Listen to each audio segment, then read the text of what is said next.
അസ്സലാമു അലൈക്കും വറഹ്മത്തുള്ളാഹി. ബിസ്മില്ലാഹിർ റഹ്മാനിർ റഹീം. പ്രിയപ്പെട്ടവരെ, നാം പഠിച്ചുകൊണ്ടിരിക്കുന്ന സൂറത്തുൽ കഹ്ഫ് ആരംഭിച്ചത് ഖുർആന്റെ മഹത്വം എടുത്തു പറഞ്ഞുകൊണ്ടാണ്. തുടർന്ന് വിവിധ തരത്തിലുള്ള ഉപദേശങ്ങളും മുന്നറിയിപ്പുകളും വാഗ്ദാനങ്ങളും നൽകിക്കൊണ്ടുള്ള ആയത്തുകളും വന്നു. അതുപോലെ ചരിത്ര സംഭവങ്ങളിലൂടെയും ഉദാഹരണങ്ങളിലൂടെയും ഉപദേശങ്ങളും പാഠങ്ങളും വിവരിക്കുന്ന ആയത്തുകളും കഴിഞ്ഞുപോയി.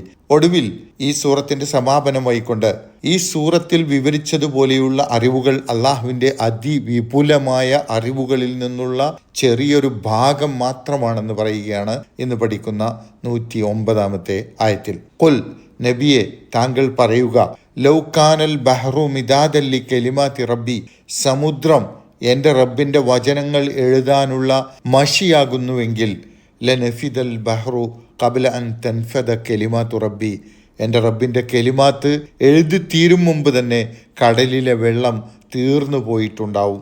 വലൗ ജിഇന ബിമിഥ്ലിഹി മദദ, അതിന് തത്തുല്യമായ ഒന്നുകൂടി അതിന് സപ്പോർട്ടായിക്കൊണ്ട് നാം കൊണ്ടുവന്നാൽ പോലും അള്ളാഹുവിൻ്റെ വചനങ്ങൾ കെലിമാത്ത് എഴുതാൻ വേണ്ടി ഭൂമിയിലുള്ള കടൽ വെള്ളം മുഴുവൻ മഷിയായി ഉപയോഗിച്ചാൽ ആ മഷി, ആ കടൽ വെള്ളം തീർന്നു പോയാലും അള്ളാഹുവിൻ്റെ കെലിമാത്ത് പിന്നെയും ബാക്കിയായിരിക്കും.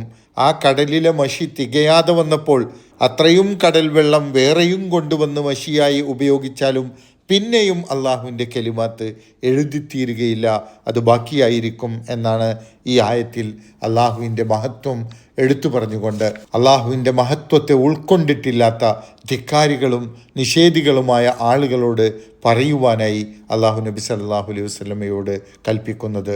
ഖുൽ, നബിയെ താങ്കൾ അവരോട് പറയുക, ലൗകാനൽ ബഹ്റു, കടൽ ആകുന്നുവെങ്കിൽ, ഭൂമിയിലുള്ള കടൽ വെള്ളം ആകുന്നുവെങ്കിൽ, മിദാദൻ, മഷി, എഴുതാനുള്ള മഷി, ലി കലിമാതി റബ്ബി, എൻ്റെ റബ്ബിൻ്റെ വചനങ്ങളെ, അള്ളാഹുവിൻ്റെ വചനങ്ങൾ എഴുതാനുള്ള മഷി. അള്ളാഹുവിൻ്റെ വചനങ്ങൾ എന്ന് പറഞ്ഞാൽ ലോകത്താകമാനം പരന്ന് കിടക്കുന്ന അള്ളാഹുവിൻ്റെ അറിവിൻ്റെയും മഹത്വത്തിൻ്റെയും എല്ലാ അടയാളങ്ങളും അതിൽപ്പെടും. അള്ളാഹു അറിയിക്കുന്നതും അറിയിക്കാൻ കഴിയുന്നതുമായ എല്ലാ വിവരങ്ങളെയും ഇവിടെ വചനങ്ങൾ എന്ന് പറഞ്ഞതിൽ ഉദ്ദേശിക്കുന്നുണ്ട്. ഖുർആനിലൂടെ അള്ളാഹു നൽകിയ അറിവുകളൊക്കെയും അള്ളാഹുവിൻ്റെ വചനങ്ങളാണ്. അള്ളാഹു പ്രവാചകന്മാരിലൂടെ നൽകുന്ന അറിവുകളെയും ദൃഷ്ടാന്തങ്ങളെയും മനുഷ്യർ ഉൾക്കൊള്ളുന്നത് വാക്കുകളിലൂടെയാണല്ലോ. അതുകൊണ്ടാണ് ഇവിടെ അതിനെ വാക്കുകൾ, വചനങ്ങൾ എന്ന് പറയുന്നത്. ഖുർആനിൽ മറ്റൊരിടത്ത് ഇക്കാര്യം പറയുന്നത് ഇങ്ങനെയാണ്: ഭൂമിയിലുള്ള മരങ്ങളൊക്കെയും പേനകളായി തീരുകയും കടൽ മഷിയായി തീരുകയും അതിനും പുറമെ വേറെ 7 കടൽ കൂടി മഷിയായി തീരുകയും ചെയ്താൽ പോലും അള്ളാഹുവിൻ്റെ കെലിമത്തുകൾ എഴുതിത്തീരുകയില്ല എന്ന് സൂറത്തുൽ ലുഖ്മാനിൽ പറയുന്നുണ്ട്. അപ്പോൾ അള്ളാഹുവിൻ്റെ വചനങ്ങൾ രേഖപ്പെടുത്താൻ കടലിലെ വെള്ളം മഷിയായി ഉപയോഗിച്ചാൽ ലനഫിദൽ ബഹ്റു, കടൽ തീർന്നു പോകും, കടൽ വെള്ളം വറ്റിപ്പോകും. ഖബ്ല അൻ തൻഫദ കലിമാതു റബ്ബി, എൻ്റെ റബ്ബിൻ്റെ വചനങ്ങൾ തീരുന്നതിന് മുമ്പ്. കടൽ വെള്ളം തീർന്നാലും അള്ളാഹുവിൻ്റെ വചനങ്ങൾ എഴുതിത്തീരുകയില്ല, ബാക്കിയായിരിക്കും. വലൗ ജിഇന ബിമിഥ്ലിഹി മദദ, അതിന് സപ്പോർട്ടായിക്കൊണ്ട്, മദദ് എന്ന് പറഞ്ഞാൽ സഹായം, അതിന് സഹായമായിക്കൊണ്ട് അതുപോലെയുള്ള ഒന്നുകൂടി നാം കൊണ്ടുവന്നാൽ പോലും, കടലിലെ വെള്ളം തികയാതെ വന്നപ്പോൾ അതിന് സപ്പോർട്ടായിക്കൊണ്ട് അങ്ങനെയുള്ള മറ്റൊരു കടലുണ്ടാക്കി അത്രയും വെള്ളം വീണ്ടും മഷിയായി ഉപയോഗിച്ചാൽ പോലും അള്ളാഹുവിൻ്റെ മഹത്വവും അറിവും എഴുതിത്തീരുകയില്ല. അള്ളാഹുവിൻ്റെ മഹത്വത്തെ സൂചിപ്പിക്കുകയാണ് ഈ ഉപമയിലൂടെ. എന്നാൽ ഇത് ജൂതന്മാരുടെ ഒരു വാദത്തിനുള്ള മറുപടിയായിട്ട് അവതരിച്ച സൂക്തമാണെന്ന് ചില മുഫസ്സിറുകൾ അഭിപ്രായപ്പെടുന്നുണ്ട്. ഒമാ ഊതീതും മിനൽ ഇൽമി ഇല്ലാ ഖലീല എന്ന് സൂറത്തുൽ ഇസ്രായിൽ പറയുന്നുണ്ടല്ലോ. വളരെ കുറച്ച് അറിവുകൾ മാത്രമേ നിങ്ങൾക്ക് നാം നൽകിയിട്ടുള്ളൂ എന്നാണ് അതിൻ്റെ അർത്ഥം. ആ ആയത്ത് ഉദ്ധരിച്ചുകൊണ്ട് ജൂതന്മാർ പറയുമായിരുന്നു, ഖുർആനിൽ തുച്ഛമായ അറിവുകൾ മാത്രമേ ഉള്ളൂ, എന്നാൽ ഞങ്ങൾക്ക് നൽകപ്പെട്ട തൗറാത്തിൽ കൂടുതൽ അറിവുകളുണ്ട്. അതുകൊണ്ട് കൂടുതൽ അറിവ് നൽകപ്പെട്ട തൗറാത്തിൻ്റെ ആളുകളായ ഞങ്ങളാണ് നിങ്ങളെക്കാൾ ഉത്തമരായിട്ടുള്ളവർ എന്ന് ജൂതന്മാർ വാദിക്കാറുണ്ടായിരുന്നു. അതിനു മറുപടിയായി ഈ ആയത്തിലൂടെ പറയുന്നത്, അള്ളാഹുവിൻ്റെ അറിവിൻ്റെയും ദൃഷ്ടാന്തങ്ങളുടെയും വചനങ്ങൾ ഖുർആനിലോ തൗറാത്തിലോ അങ്ങനെ ഏതെങ്കിലും ഗ്രന്ഥത്തിലോ ഒതുങ്ങുന്നതല്ല.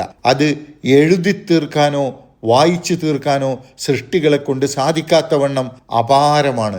അള്ളാഹു ഉദ്ദേശിക്കുന്ന അളവിൽ അള്ളാഹു ഉദ്ദേശിക്കുന്നവർക്ക് അള്ളാഹുവിൻ്റെ അറിവ് നൽകുക മാത്രമാണ് അള്ളാഹു ചെയ്യുന്നത്. അത് ഓരോ കാലഘട്ടത്തിൻ്റെയും ആവശ്യവും മറ്റും അനുസരിച്ച് വ്യത്യാസപ്പെട്ടിരിക്കും. അക്കാര്യം ഖുർആനിൽ വ്യക്തമായി പറയുന്നുണ്ട്. ഓരോ കാലത്തെയും പ്രവാചകന്മാർ അവർ നിയോഗിക്കപ്പെടുന്ന ജനങ്ങളുടെ അവസ്ഥയും സാഹചര്യവും അനുസരിച്ച് പ്രവർത്തിക്കാനുള്ള രീതിയിലാണ് അള്ളാഹുവിൻ്റെ അറിവ് അവർക്ക് നൽകുന്നത്. അതുകൊണ്ട് അള്ളാഹുവിൻ്റെ അറിവും കഴിവും മഹത്വവും പൂർണ്ണമായി രേഖപ്പെടുത്തുവാനോ പറയുവാനോ കഴിയുന്നവരല്ല പ്രവാചകന്മാർ. അതവരുടെ ദൗത്യവുമല്ല.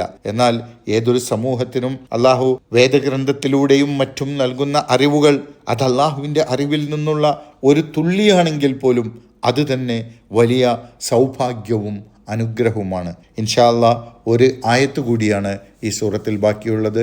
അത് നാളെ പഠിക്കാം. അള്ളാഹു സുബ്ഹാനഹു വ തആല നമ്മെ അനുഗ്രഹിക്കുമാറാകട്ടെ. അസ്സലാമു അലൈക്കും വറഹ്മത്തുള്ളാഹി വബറകാതുഹു.